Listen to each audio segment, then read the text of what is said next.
ओम शांति।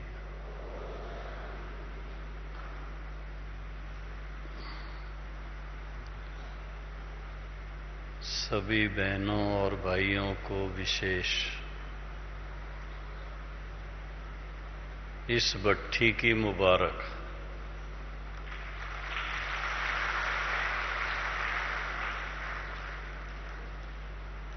क्योंकि हर वर्ष टीचर्स की भट्ठी होती है या समर्पित भाइयों की होती है, लेकिन जो गृहस्थ व्यवहार में रहने वाले दिल से समर्पित जो हैं और विशेष रूप से बाबा कहते हैं सारे विश्व के सामने मिसाल होकर के रहते हैं, घर को स्वर्ग बना के रहते हैं, तो ऐसे युगलों की भट्ठी इस साल काफी समय के बाद रखी है। बहुत वर्ष पहले ये भट्टियां होती थी, तो सभी बहनें भाई शांति वन में थोड़ी गर्मी तो लगती होगी। आज खास गर्मी का दिन है, सुबह से कल रात से लेके गर्मी बढ़ गई है, लेकिन जब ज्यादा गर्मी होती है वो निशानी है कि अब इसके बाद परिवर्तन होना है। एक्सट्रीम पे जाती तो परिवर्तन। तो मैं आ रहा था अभी तो मेरा ध्यान गया, बादल का एक टुकड़ा देखने को मिला। वो निशानी है कि अब मौसम परिवर्तित होना शुरू हो जाएगा और बारिश जल्दी आएगी। जल्दी माना आपके होते तो नहीं आ सकेगी, लेकिन बहुत देर नहीं लगेगी। हो सकता है आपके होते भी आ जाए, कोई बड़ी बात भी नहीं है। कल कोई सुना रहे थे अपना अनुभव ऊपर कॉन्फ्रेंस के अंदर,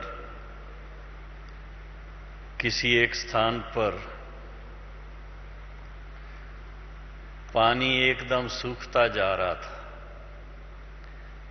1-2 दिन का पानी तालाब में बाकी था, क्योंकि वहां पर कुएं नहीं हैं, दरिया नहीं है। बारिश में जो पानी आता है उसी से सारा वर्ष चलता है। तो उनकी डिपार्टमेंट थी पानी सप्लाई करने की। बाबा का ज्ञान मिला हुआ था। सारी रात तपस्या की उन्होंने, दिल ही दिल में बाबा से बात की कि अगर बारिश नहीं आएगी तो यहां पर जो रहने वाले हैं, ये मणिपुर की बात है, नॉर्थ ईस्ट की, नहीं आएगी बारिश तो जो यहां गवर्नमेंट सर्विस में वो तो उनको तो मुश्किल आएगी, और यहां जो लोग रहते हैं उनको भी तकलीफ आएगी। तो जैसे पहले जमाने में सुनते थे कि राग मल्हार गाते थे तो बारिश आ जाती थी, तो इसी तरह से ये अनुभव उनका रहा कि बाबा की याद जो सारी रात रही, अखंड भट्ठी की उन्होंने, उसके फलस्वरूप सुबह को बादल बादल होकर के इतनी बारिश आई कि वो उनका जो तालाब था भर गया था।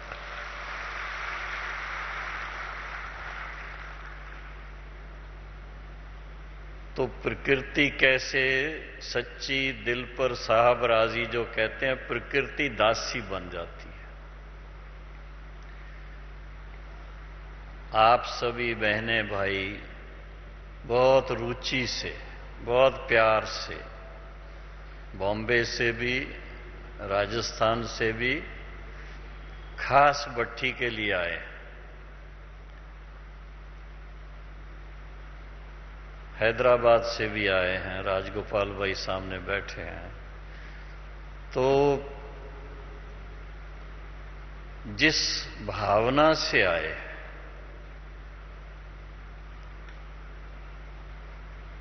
पहले बाबा कहते हैं वो ज्ञान की भक्ति की जो गीता है उसमें शब्द है, जो जो जिस भावना से मुझे याद करते हैं उनकी मनोकामना पूर्ण करता हूं।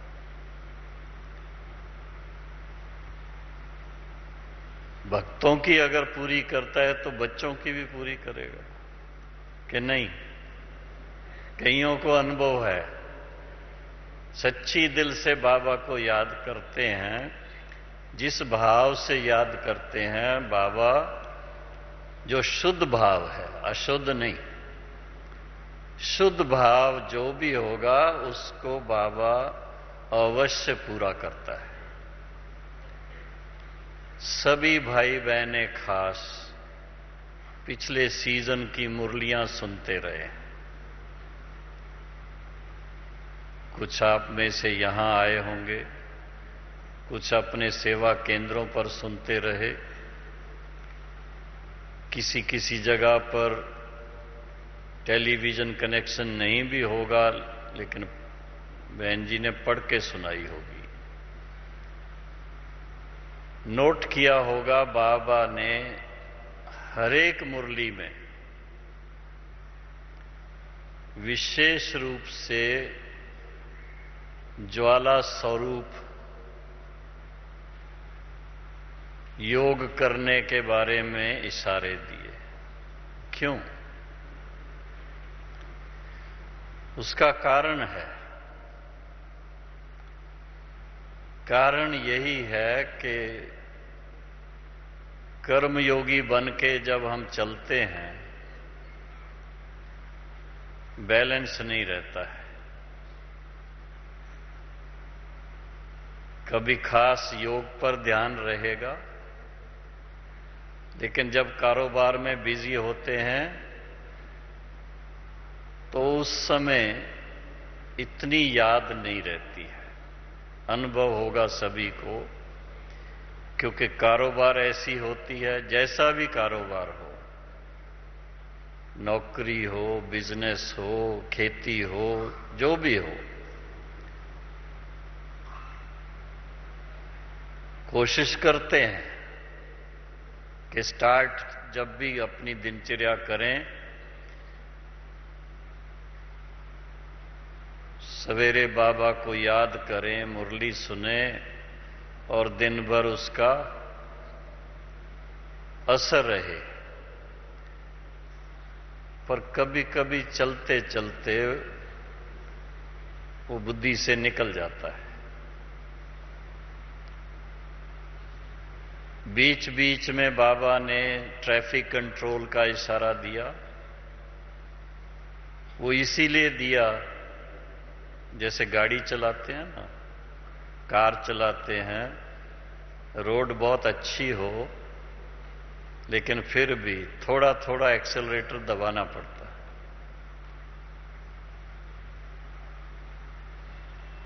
अगर बीच बीच में ट्रैफिक कंट्रोल के टाइम बाबा को याद करते हैं तो देखेंगे कि सारा दिन दिनचर्या बहुत अच्छी बीतेगी।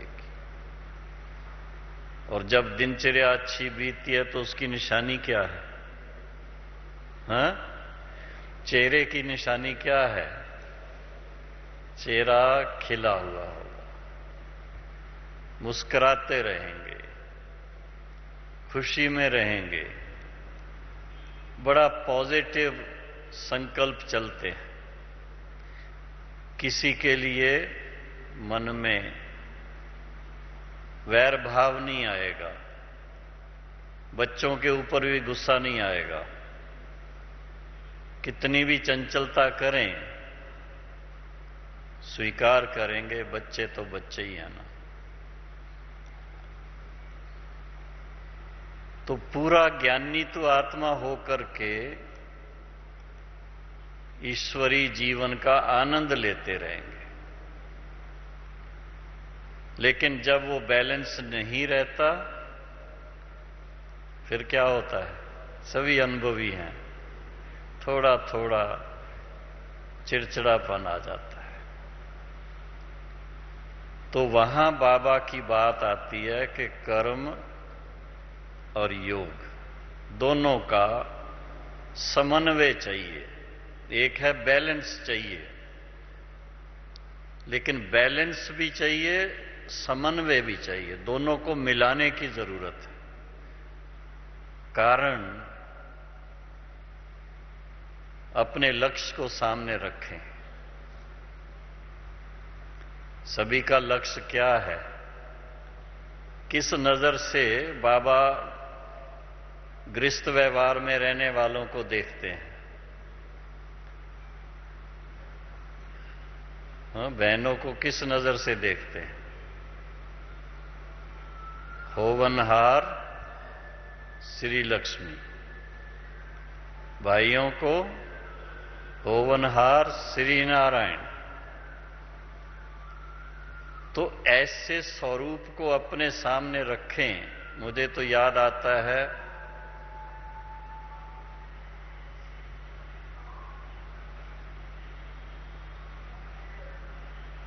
बाबा के शुरू के जो दिन जब यज्ञ की स्थापना हुई थी, तो बाबा ने हर एक जो बाबा के बच्चे उस समय यज्ञ में आके रहे थे, उनको ये नशा रहे कि हमें बाबा क्या बना रहा है। तो बाबा ने खास सभी के फोटो निकलवाए। आप भी निकलवा सकते हैं। एक साधारण ड्रेस में योग करते हुए, और दूसरा श्री लक्ष्मी या श्री नारायण की ड्रेस पहना करके, डबल ताज, उसका फोटो। बाबा ने कहा ये फोटो अपने कमरे में रखो दोनों, ताकि सुबह से शाम जब भी देखेंगे तो अपने लक्ष्य को सदा याद रखेंगे। हाँ, वैसे भी भारत में वो जो सत्यु की प्रथा है वो लास्ट तक चलती आती है। आप लोग अनुभवी हैं। शादी होती है,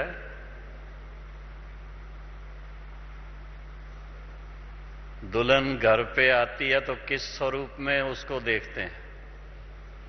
हमारे घर कौन आई है? श्री लक्ष्मी आई है। किसके घर में आती है? श्री नारायण के घर में ही आएगी ना। पहले दिन याद रहता है, फिर भूल जाते हैं। वो स्मृति रहे तो परिवार में कितनी खुशी रहेगी, कितना आनंद रहेगा। ईश्वरी जीवन में यही एक विशेषता है कि बाबा रोज मुरली में पक्का कराता है। स्वयं को किस रूप में देखो, बच्चों को किस रूप में देखो, परिवार को किस रूप में देखो। ऐसी जब वो प्रैक्टिस हो जाती है, अभ्यास हो जाता है, तो प्रैक्टिकल कर्म योग, कर्म भी करेंगे क्योंकि परिवार बनाया है, तो परिवार को संभालना भी हमारा फर्ज है। और अच्छी तरह से संभालना है। ऐसा संभालना है जो दुनिया में सब समझें कि भले ये देखने में साधारण है, पर इनका देखना, इनका सोचना, इनके वाइब्रेशन, परकंपन, ये बहुत ऊंचे हैं। जैसे साकार बाबा को राजा महाराजा जो मिलते थे, वो बाबा को जब देखते थे, उनके साथ व्यवहार में आते थे, तो उनको कहते थे, लखीराज बाबू, हम तो नाम के राजा हैं, गुणों से, कर्तव्य से आप राजा हैं। ऐसी ऊंची नजर से बाबा को सब देखते थे। तो बाबा कहता है, गृहस्थ व्यवहार में रहने वाले किसको फॉलो करेंगे? फॉलो फादर, उस पिता को फॉलो करना है, माता पिता को। और माता पिता ने हम बच्चों को सिखाया ही है कि कर्म में रहते हुए योग युक्त रहना। उसके लिए बाबा ने प्रैक्टिस कराई। क्या प्रैक्टिस कराई?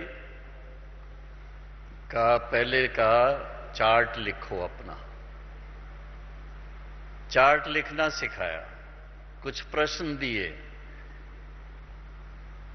स्टूडेंट लाइफ अपनी बन गई। हाँ, अभी आप सोचिए, जरा खुद को देखिए, सभी आराम से बैठ करके ईश्वरी ज्ञान की स्टडी करते हैं, सहज राजयोग का अभ्यास करते हैं। ये स्टूडेंट लाइफ नहीं है। बाबा बड़े प्यार से कहते थे,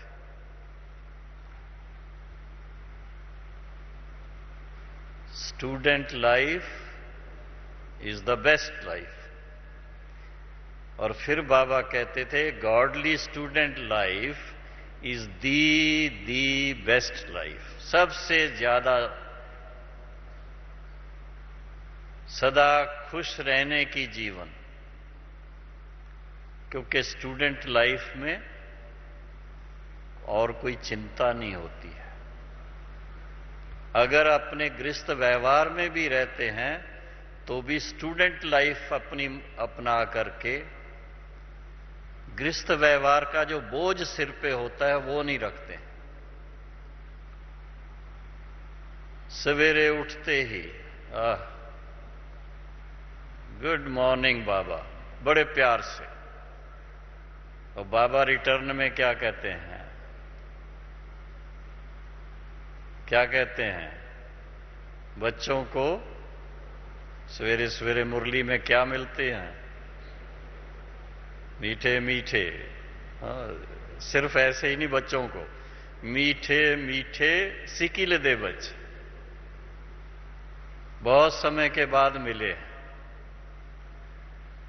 तो इतना प्यार से बाबा बच्चों से रिटर्न में बोलते हैं, तो अगर उसको दिल से स्वीकार करें, अपने दिल में उस बात को रखें सदा, तो मन सदा खुश रहता है।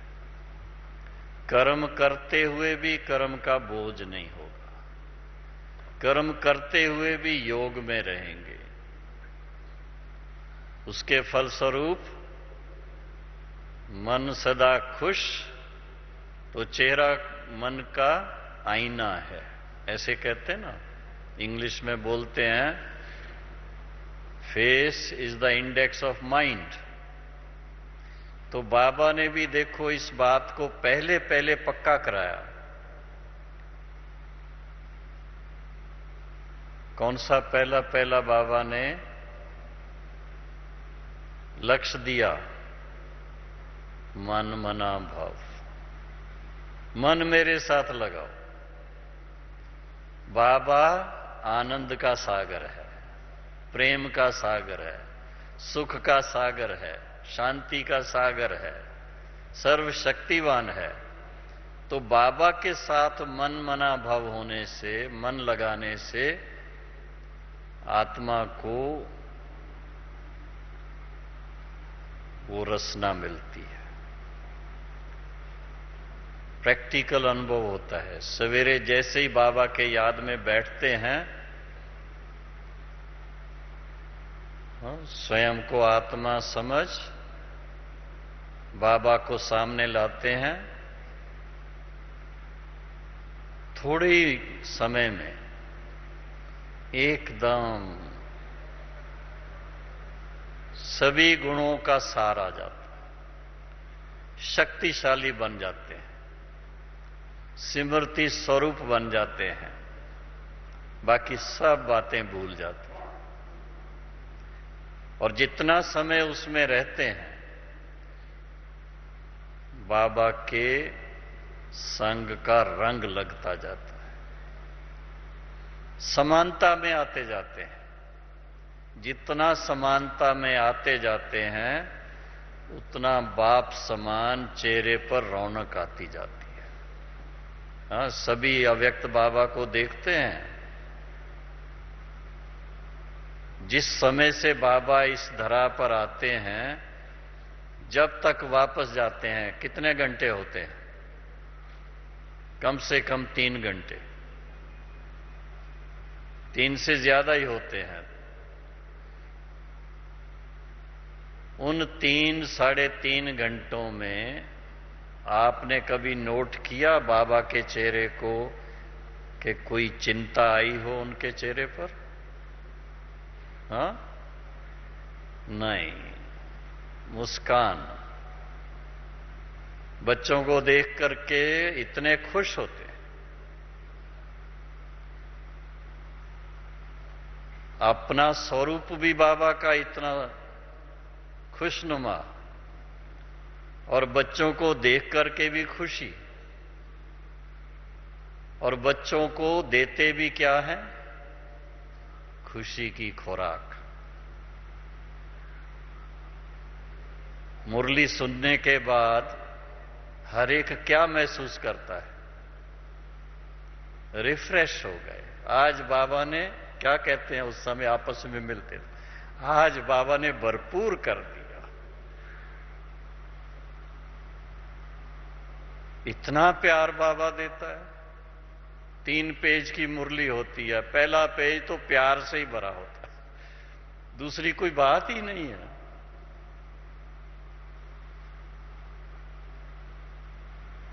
तो इतनी मिठास भर देता है, इतना प्यार भर देता है, उसके फलस्वरूप हर एक आत्मा, चाहे वो लास्ट में बैठे होते हैं, कई भाई बहनें आकर के अपना अनुभव सुनाते हैं, एकदम हॉल में लास्ट में बैठे हुए, लेकिन कहेंगे बाबा हमसे बात कर रहा था, बाबा हमें दृष्टि दे रहा था, बाबा ने हमें भरपूर कर दिया।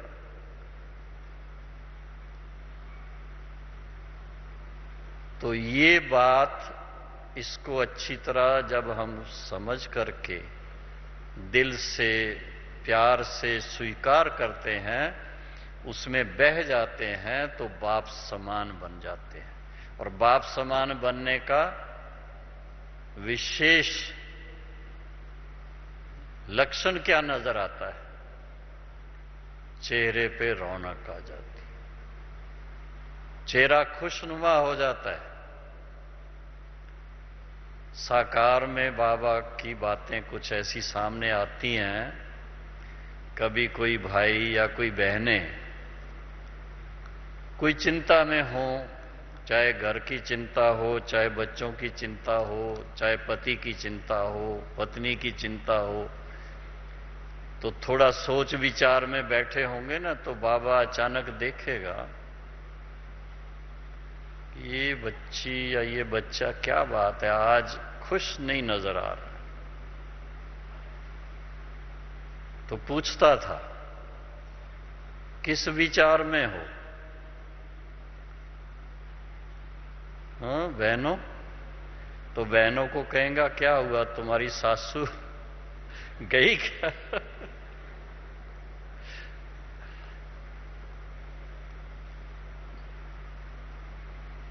तो उससे हंसी आ जाती थी, रौनक वापस आ जाती थी। लेकिन प्रैक्टिकली देखा कि अगर सदा आपको अपने चेहरे पे खुशी, आनंद की फीलिंग रखनी है,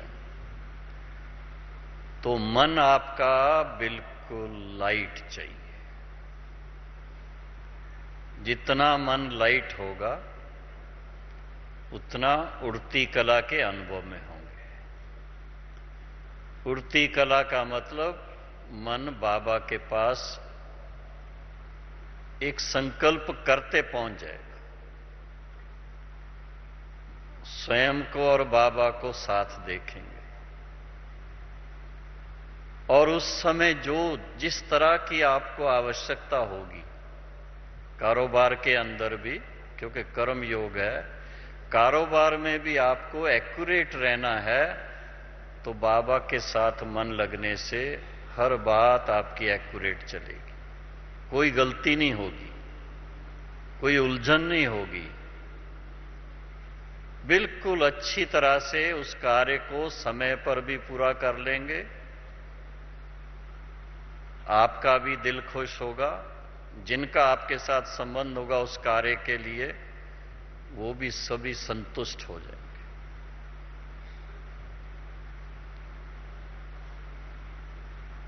तो इसको बाबा ने कहा है कि जितना बाबा के साथ मन लगा के रखेंगे उतना खुशनुमा चेहरा रहेगा। और खुशनुमा चेहरा के साथ साथ एक बात और है, खास गृहस्थ व्यवहार में रहने वालों के लिए, स्टूडेंट लाइफ को वापस अपनाना जरूरी है।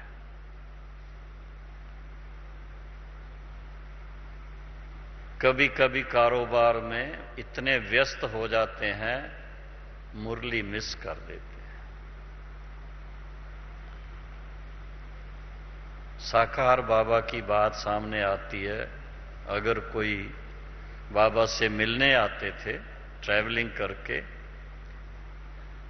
मधुबन पहुंचते थे, नहा धो के बाबा से मिलते थे, फिर बाबा बहुत प्यार से कहते थे, बच्चे बाबा से तो मिले, टोली खाई, खुश खैराफत पूछी, सुनाई, सब हो गया। उसके बाद कहते थे, देखो आज मुरली बहुत अच्छी थी, चोब चीनी थी। आज सुबह को बात चली थी ना क्लास में, चोब चीनी की, ऐसी मुरली थी। अब भोजन बाद में करना, पहले मुरली लेकर के पढ़ो। जो बहन लेके आती थी मुरली की कॉपी लेके, जो भाई बहनें आते थे साथ में, उनको मुरली सुनाती। मुरली सुनने के बाद भोजन करने का। बल्कि इतने तक हमें जब बाबा ट्रेनिंग दे रहे थे बॉम्बे में, तो उस समय मुरली में बाबा ने कहा, जब तक पहले तो मुरली सुनो, मुरली सुनने के बाद किसी को भी जा करके पहले बाबा का संदेश दे करके फिर नाश्ता करना है। उससे पहले नाश्ता नहीं करना है।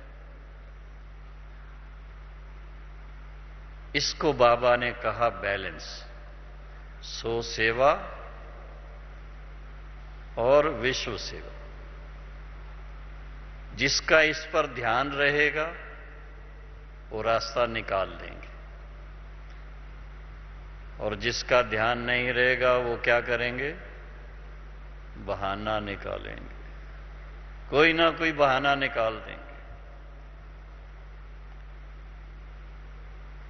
तो सदा खुश रहने के लिए ये आप प्रैक्टिकल देखो। जितना कमाई करने के लिए मन खुश होता है करने के बाद, उतना ही जो कमाई हम करते हैं, जो बाबा से प्राप्ति करते हैं, ज्ञान लेते हैं, वो दूसरों को देने से और खुशी बढ़ती है, हजारों गुना बढ़ जाती है।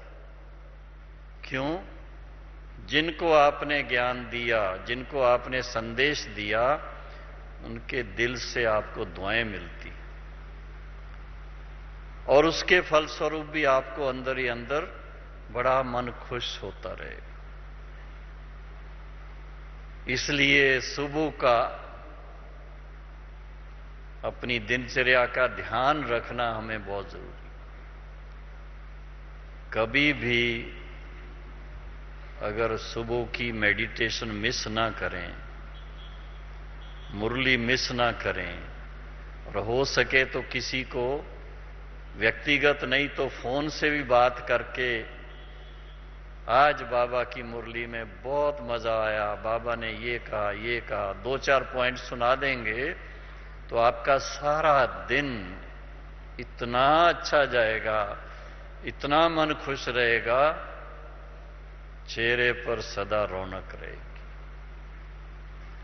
और इसी से वास्तव में किस्मत की लकीर जो है, आज कभी कोई आकर के यहां हाथ देखने वाला बैठ जाए ना और बताने लग जाए, देखेंगे हर एक अपना हाथ दिखाना पसंद करता है, मेरा भी देखो, मेरा भी देखो, अपनी किस्मत देखना चाहते हैं।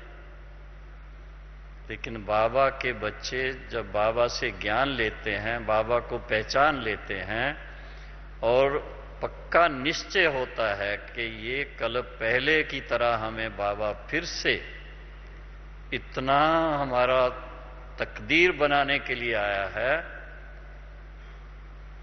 तो किसी को हाथ दिखाने की जरूरत नहीं है।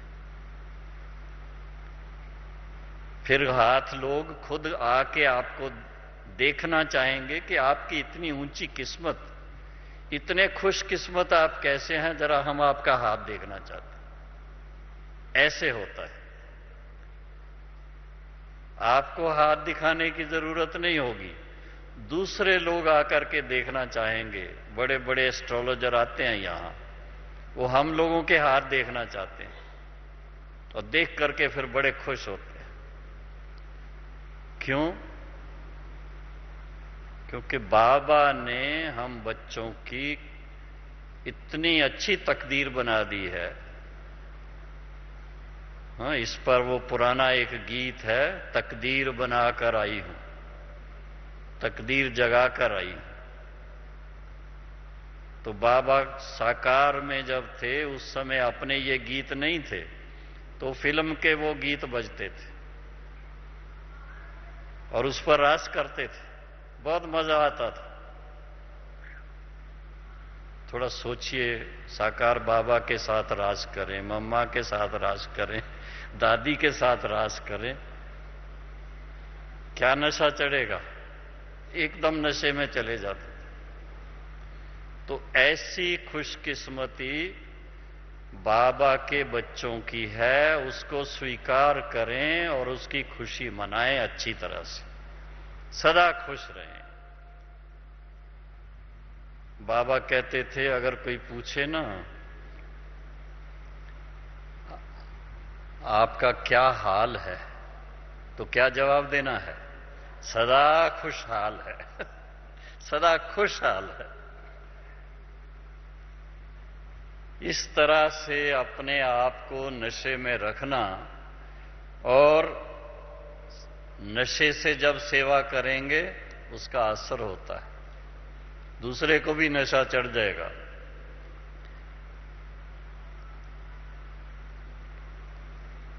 अब बात आई खुशकिस्मती की। हाँ, चेहरा खुशनुमा होगा, फिर कहते हैं खुशकिस्मत।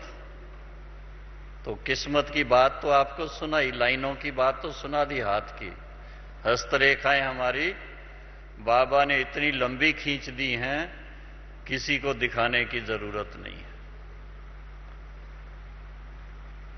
फिर भी उसको और लंबा करना है अगर, तो बाबा ने युक्ति बताई है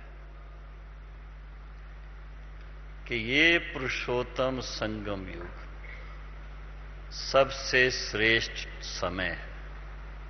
जैसे संगम पर जाकर के विशेष जाते हैं, डुबकी भी लगाते हैं और क्या करते हैं,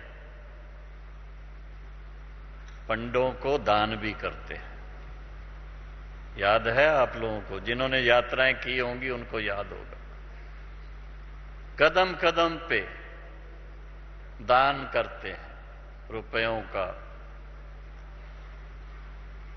तो बाबा ने सिखाया है खासकर ब्राह्मणों को कि जैसे आप अपनी बैगेज कहीं जाने आने के लिए और बांधते हो, अपने साथ में ज्ञान का लिटरेचर जरूर रखो। ट्रेन में जाते हो, प्लेन में जाते हो, लिटरेचर आपके पास रहना चाहिए कोई, ताकि खुली दिल से दान करते रहो। जितना दान करते हैं उतना ही उसका फल मिलता है, उतना ही भाग्य ऊंचा बनता है, उतनी खुशकिस्मती। किस्मत और कोई किस्मत नहीं है, लेकिन ये जितना हम पुण्य का काम करते हैं, सबसे बड़ा पुण्य का काम क्या है? किसी आत्मा को ईश्वरी ज्ञान दे करके, बाबा की पहचान दे करके, बाबा का वर्षा उसको दिलाना और अच्छी तरह ज्ञान में चले तो बाबा के सन्मुख लाना।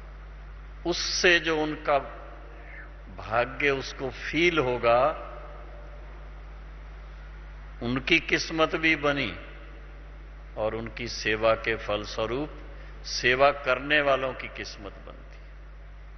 हम लोग अपनी नियमित जो टीचर्स बहनें हैं ना, उनके साथ कभी हंसी में बात करते हैं, बहनों आप बहुत बहुत बहुत बुद्धिमान हो, आपने बहुत सोच समझ करके अपने जीवन का डिसीजन लिया।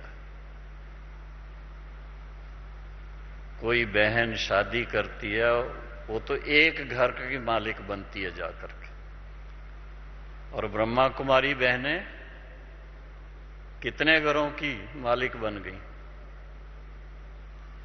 इतने बड़े पैलेस किसी के नहीं है जितनी बड़ी बाबा की इतनी बड़ी बड़ी प्रॉपर्टीज है। सारे विश्व के अंदर इतने सारे सेंटर्स हैं, 8,500 सेंटर्स, उन सब की मालिक बन जाती है। कहीं भी जाएंगी, बैज लगा हुआ होगा, साड़ी पहनी होगी सफेद, लेकिन उनको गुलदस्ता लेके स्वागत करेंगे। हाँ, दूसरा कोई होगा तो उनसे पूछेंगे कहां से आए हैं, चिट्ठी है आपके पास? तो इतनी किस्मत बाहर वाले लोग इस बात को नहीं समझ सकते। वो समझते हैं अरे ये क्या हुआ। कई बार अपनी राय देने लगते हैं, बहन इतनी छोटी उम्र में ये क्या कर दिया आपने, बड़ी होकर के करती, सन्यास लेती तो भी ठीक था। लेकिन बहनें उनको इतना अच्छा जवाब देती हैं कि उनको ज्ञान में चला देती है। तो ऐसी खुशकिस्मती अपनी बनाना, इससे बढ़कर के, और वास्तव में हर बात का समय होता है। कौन सा समय है ये? हाँ, संगम युग का समय कहते ना। संगम को बाबा बड़े प्यार से कहते थे, पुरुषोत्तम संगम युग, जब पुरुष पुरुषोत्तम बनते हैं। ऐसे टाइम पर जब भगवान स्वयं धरा पर आते हैं, दूसरा कोई टाइम नहीं है, जब बाबा खुद आए, ये वो समय है। कोई पूछेंगे हम कैसे माने? देखो, सीइंग इज बिलीविंग, अपनी आंखों से देखो। आपको किसी जगह ऐसी, ना तो ऐसी ज्ञान की बात मिलेगी, ना ऐसा खुशनुमा चेहरा मिलेगा, ना ऐसी दृष्टि मिलेगी, ना ऐसा वाइब्रेशन मिलेगा, ना ऐसा परिवार मिलेगा। हाँ? कितने भाई बहने इकट्ठे हैं इस समय? कितने होंगे? आज मधुबन में कितने हैं? आप सब आए हैं तो हाँ? सबको आराम से रहने का मिला है, खाने का ठीक मिल रहा है, पानी भी ठीक मिल रहा है, कोई तकलीफ तो नहीं है ना? आने जाने में भी मेरा ख्याल है गाड़ी भी मिलती है। दूसरे आश्रम में जाओ, सिर घिसाते रहो अपना मथा, पैसे देते रहो। तो ईश्वरी परिवार का नशा बहुत होना चाहिए। सिर ऊंचा रहता है, बाकी सब जगह सिर झुका के, पांव पड़ के। बाबा कहता था भाइयों के तो बाल ही उड़ गए उसमें। लेकिन बाबा के बच्चों को बाबा ने पांव पड़ने नहीं दिया। साकार में भी पांव में नहीं पड़ने देते थे। साकार बाबा कहते थे बच्चे मां बाप के गले का हार होते हैं, नैनों का नूर होते हैं। हाँ, दिल तख्त नशीन बनते हैं। अव्यक्त बाबा क्या कहते हैं? दिल तख्त नशीन, दिल के तख्त पर बैठने वाले, जिन्होंने भगवान के दिल पर राज किया, वो क्या बन गए? राजाओं के महाराजा बन गए। ऐसी खुशकिस्मती सिर्फ ब्राह्मणों की हो सकती है और किसी की नहीं हो सकती।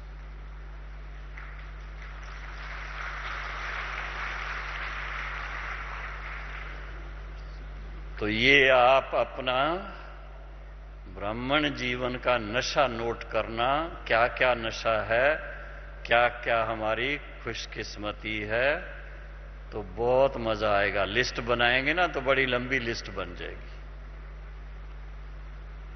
और फिर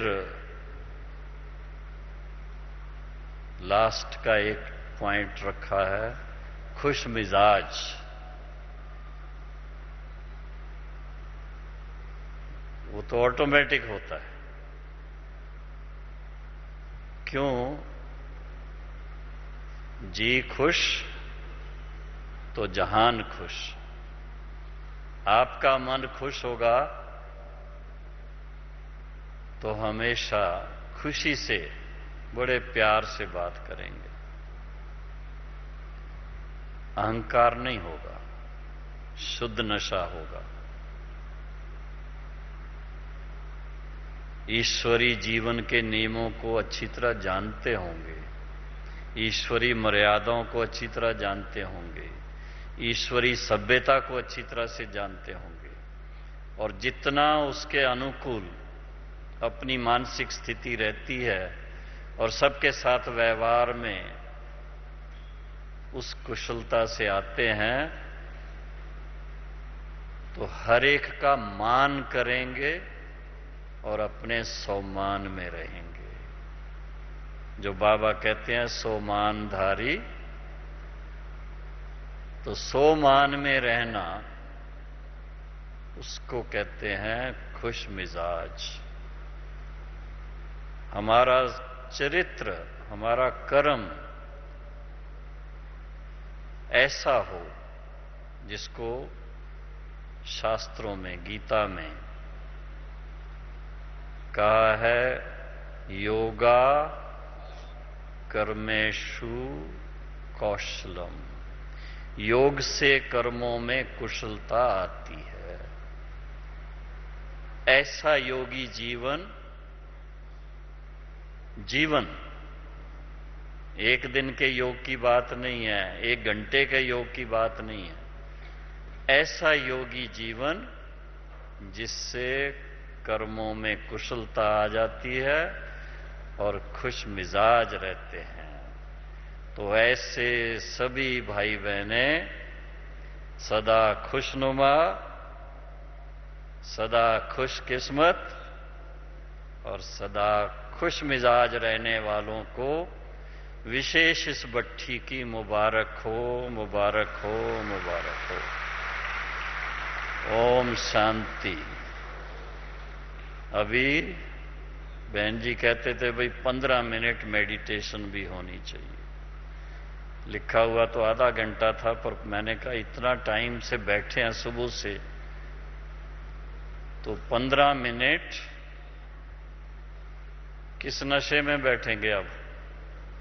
हाँ? और सब नशों में है नुकसान। नर से नारायण बनने के नशे के सिवा। तो नारी से श्री लक्ष्मी, नर से श्री नारायण बनने वाला नशा, ऐसे नशे में बैठना है। अपने ताज तख्त सब अपने मन में ला करके, राजाएं कैसे बैठते हैं, बाबा की बैठक देखते हो ना, लास्ट तक भी देखो बाबा की इतनी बड़ी उम्र होते भी बाबा एकदम सीधा बैठते थे। नहीं तो उस उम्र में जब बहुत किसी के सिर पर कारोबार होती ना, तो पीठ जो है ऐसे हो जाती है, वो नहीं हुई, बिल्कुल सीधा। क्यों? क्योंकि बाबा के मन में था कि मुझे सारे विश्व को लाइट देनी है, माइट देनी है, लाइट हाउस बन के रहना है। तो हम बच्चे क्या करेंगे? बाबा को फॉलो करेंगे, उस अपने लाइट हाउस, माइट हाउस स्वरूप में रहेंगे। तो फिर अपने आप ज्वाला स्वरूप अनुभव होता रहेगा। ठीक है, सीधा बैठें, उस नशे से बैठें, बहुत मजा आएगा।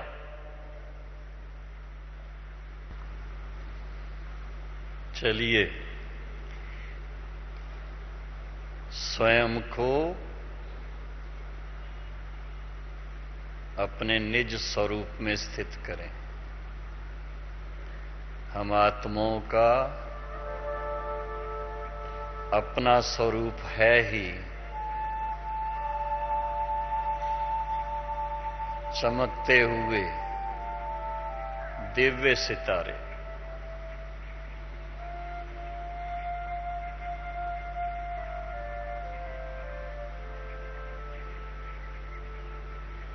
इस धरा पर जीवात्मा के रूप में यहां बैठे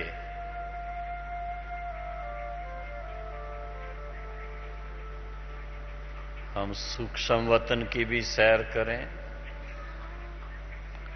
परम धाम की भी सैर करें।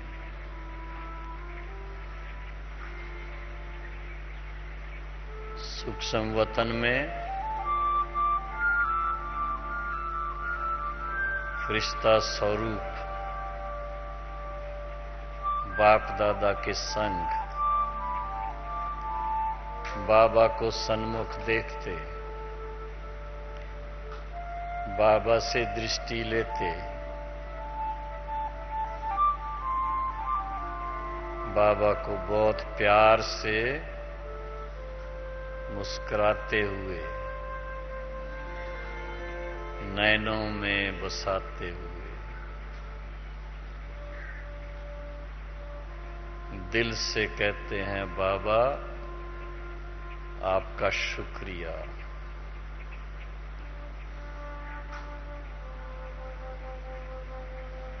हमें आप समान फरिश्ता बना दिया, फरिश्तों की दुनिया में ला दिया।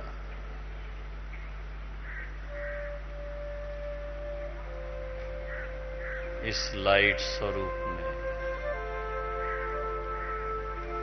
स्नेह स्वरूप में बाबा के संग का रंग अनुभव करते करते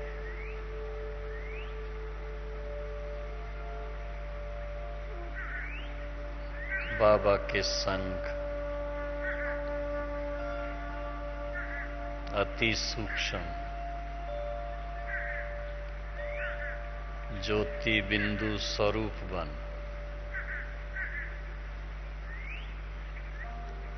चांद तारों से परे, सूक्ष्म वतन से भी परे, अपने प्यारे प्यारे परम धाम में सर्वशक्तिवान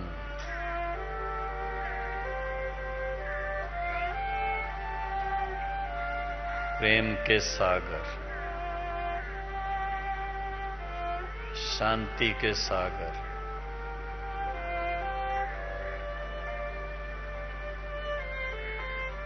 आनंद के सागर,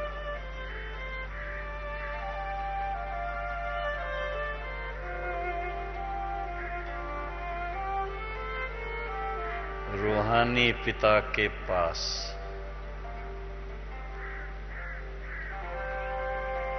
अपने वास्तविक स्वरूप में, निज स्वरूप में स्थित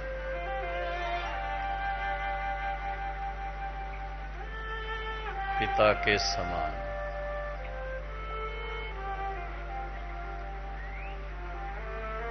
लाइट स्वरूप, माइट स्वरूप में स्थित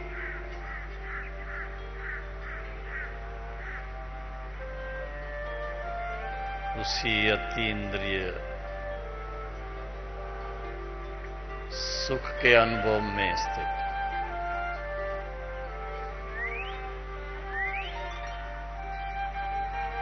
स्वयं को धन्य धन्य महसूस करते,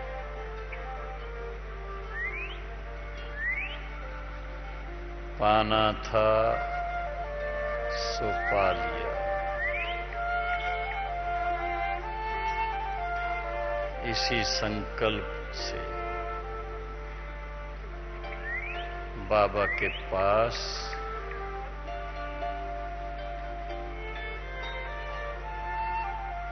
अपने आत्मिक स्वरूप में स्थित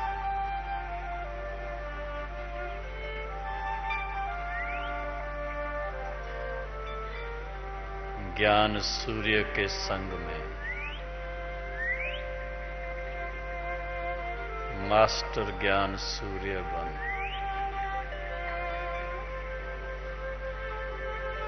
अपनी लाइट और माइट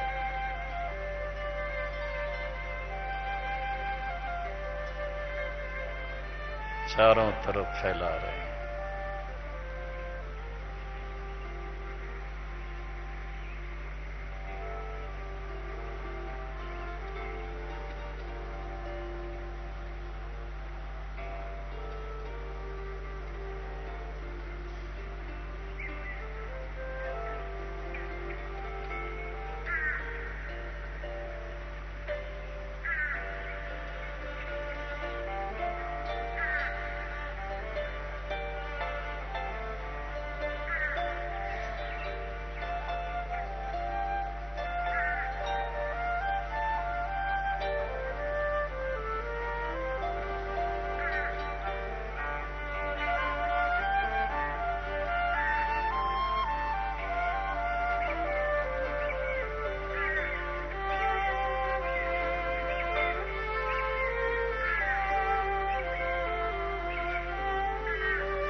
साथ तुम्हारा प्रभु कितना है प्यारा, साथ तुम्हारा प्रभु कितना है प्यारा।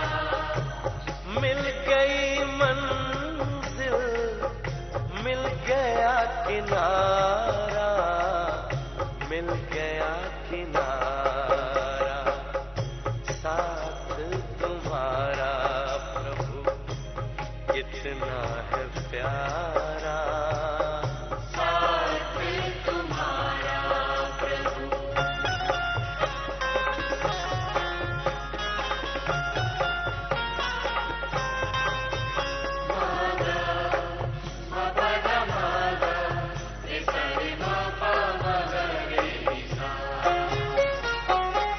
रोशनी ही रोशनी आती नजर है, अपना भंवर का डर नहीं फिकर है, नहीं फिकर है, हाथ में तेरे जब हाथ है हमारा, साथ तुम्हारा प्रभु कितना है प्यारा।